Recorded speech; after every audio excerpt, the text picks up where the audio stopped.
रामपुर नामक गांव में रमेश अपनी पत्नी तथा अपनी बेटी के साथ रहता था।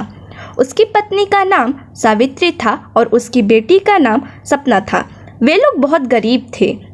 एक दिन की बात है, सावित्री ने चूल्हे पर खाली पतीला चढ़ा दिया और उसने पानी डाल दिया, लेकिन जब उसने दाल का डब्बा खोलकर देखा तो उसमें दाल के कुछ ही दाने थे, जिसे देखकर उसे अपनी किस्मत पर दुख होता है और अपने पति पर गुस्सा भी आता है।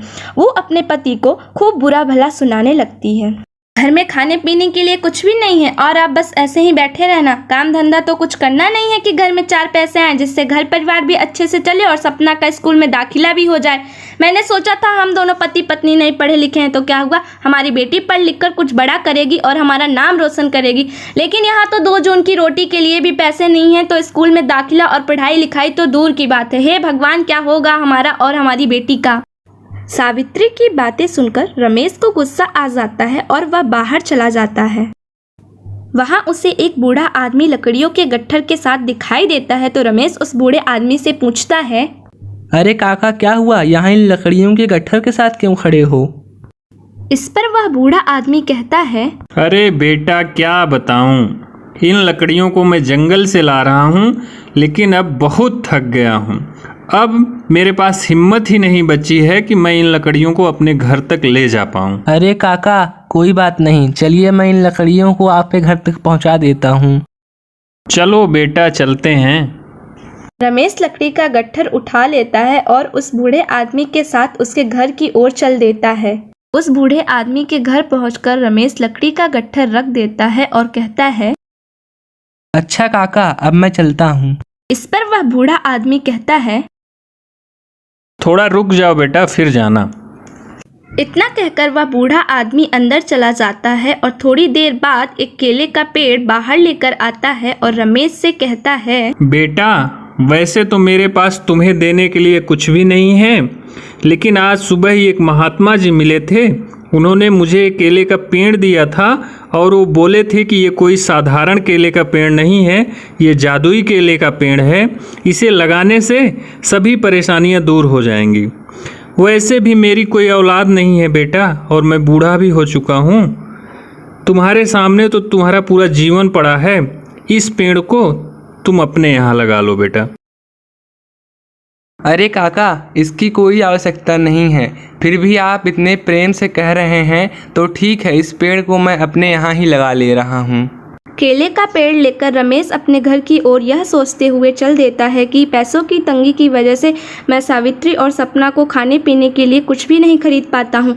ये पेड़ बड़ा हो जाएगा तो कम से कम उन लोगों को केले तो खाने को मिलेंगे। रमेश शाम के समय उस केले के पेड़ को अपने आंगन में लगा देता है और दूसरे दिन सुबह जब केले में पानी डालने के लिए जाता है तो वो देखता है कि पेड़ में केले का एक बड़ा सा गुच्छा लटक रहा है, जिसे देखकर वह आश्चर्यचकित हो जाता है और उस केले के गुच्छे को तोड़कर वह अपने घर में ले जाता है, जिसे तीनों लोग खूब आनंद के साथ खाते हैं और बचे हुए केले को शाम के लिए रख देते हैं।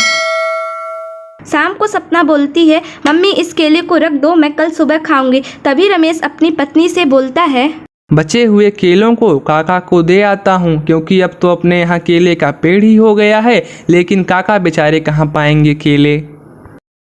इतना कहकर वो केलों को काका को दे आता है और दूसरे दिन सुबह सपना अपने केले मांगती है तो सावित्री बोलती है, अरे बेटा, तुम्हारे केले तो तुम्हारे पापा बूढ़े काका को दे दिए, जाने दो बेटा, फिर से फल लगेंगे तब खाना। इतना सुनकर सपना जिद करते हुए रोने लगती है और रोते हुए बोलती है, नहीं, मुझे केला खाना है, मुझे केला दो।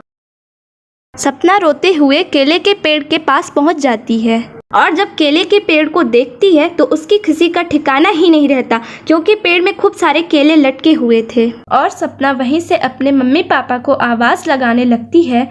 उसके मम्मी पापा जैसे ही उसकी आवाज़ सुनते हैं वो लोग भागे भागे केले के पेड़ के पास आते हैं। उसके मम्मी पापा भी जैसे ही केले के पेड़ को देखते हैं तो वो लोग भी हैरान रह जाते हैं। तब रमेश समझ जाता है कि काका सही कह रहे थे, यह एक जादुई केले का पेड़ है और निश्चित ही अब मेरी सारी परेशानियां दूर हो जाएंगी। अब रमेश प्रतिदिन केलों को तोड़ता है और नजदीक की बाजार में जाकर उन केलों को बेच आता है, जिससे कुछ ही महीनों में रमेश बहुत अमीर आदमी बन जाता है और उसके उसका बहुत बड़ा केलों का गोदाम भी बन जाता है। कुछ दिन बाद रमेश एक बहुत अच्छा घर भी बनवा लेता है और उसकी बेटी सपना एक बहुत अच्छे स्कूल में पढ़ने भी लगती है। एक दिन सावित्री अपने पति रमेश से बोलती है, अजी आपको वो बूढ़े काका याद है जिन्होंने हमें जादुई केले का पेड़ दिया था? हाँ, भला मैं उन्हें कैसे भूल सकता हूँ।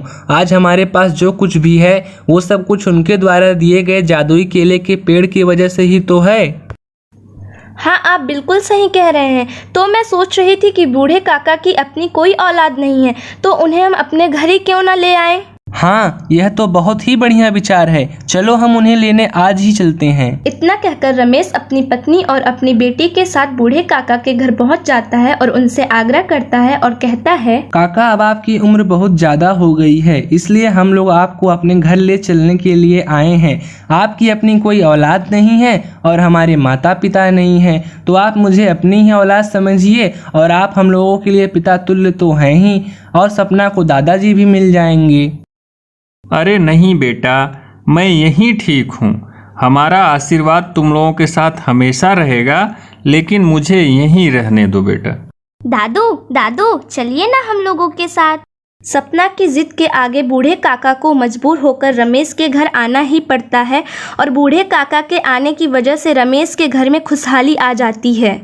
शिक्षा, हमें ज़रूरतमंद लोगों की सहायता निस्वार्थ भावना से करनी चाहिए, क्योंकि दूसरों के जीवन में खुशियाँ बांटने से अपने जीवन में भी खुशियाँ आती हैं।